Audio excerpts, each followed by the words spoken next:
Hi, everybody. Welcome back to the channel today. This is Paul from Kentucky Tacklebox. And now that we're into December in the year of fishing, one of the lures I start to transition to are like underspin style lures because I start going with more subtle presentations, things that I can fish slower, either lower in the water column or near the bottom of the water column.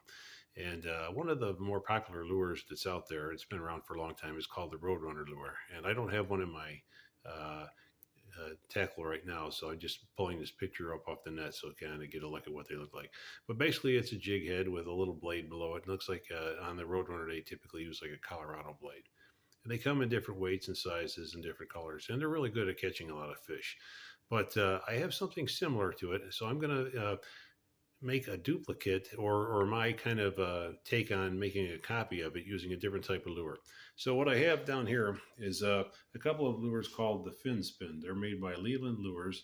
And as you can see, they also have like a little blade underneath them, and they're a jig head. And these have a skirt on them, whereas the Roadrunner lure typically is an open hook where you just put a soft plastic on it. So what I'm going to do is I've removed the blade off of the bottom fin spin here, and it's like a willow style blade versus a Colorado blade that you find on the Roadrunner lure. But I went through my tackle, and I do carry a lot of miscellaneous blades in different sizes, some Colorados and some willow blades. So I looked through my tackle to see what I had, and I found these three right here. And these two are chrome Colorados, and then the other one's a painted one. So let me slide them over here. And I'm kind of matching them up for size. Let me get this little blade out of the way. And I want to try to find something that I think would be a good fit to approximate the size of what's on the Roadrunner lure. And let me go back to the picture here for a sec. If you notice that in the picture of the Roadrunner lure, the blade that's on it is pretty long. That may actually be more of an Indiana blade after taking a better look at it. But an Indiana and a Colorado blade are similar enough that you can pretty much interchange them. So it's pretty good size, though, in relation to the lure. So I think between the three of these, this one here is probably the biggest blade that I have of the small blades I have. So let me slide those two over. So what I'm going to do is I'm going to just use a split ring and basically just attach this down here. And then what I'm going to do is I'm actually going to remove the skirt off of this fin spin lure. And by doing that, this will be a pretty similar representation of a Roadrunner lure. The fin spin lures by Leland, these typically come 2 to a pack, and they usually run under $4. And they come in different weights and sizes too. I think they have like a 1/8 ounce heads and 1/4 ounce heads, and they come in different colors. I think they have like this is kind of like a yellowish green. There's also, I think, some blacks, some blues, some oranges, and there might even be some in the red color too. So you have a variety of colors similar to the way the Roadrunner lures are.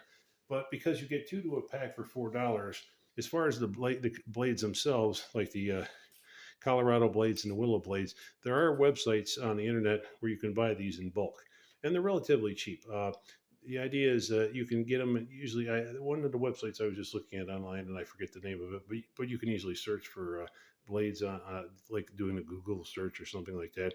I think it was a pack of 10 blades for like $2. I'm not suggesting you don't buy the Roadrunners, but I'm saying if you're in a pinch and you need something similar to a Roadrunner lure, and you have some of these fin spin lures, you can easily modify them to make them look like a Roadrunner lure, and the action should be very similar as well.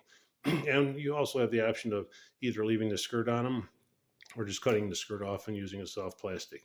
So it might be a more cost-effective way to do it, believe it or not, even though you have to order the blades and buy these lures. But because they come in a 2-pack, and if you price them out, they are I feel a bit of a cost savings. So it may be well worth it. And if you like fishing these type of lures, it might be right what you're looking for to help have some fun fishing them and still save yourself some money. So as always, thanks for watching the channel, and get outdoors when you can. The winter bite is a little slower now as the water temperature is starting to cool down, but it's still great to be outside fishing. So thanks for watching, and we'll see you next time.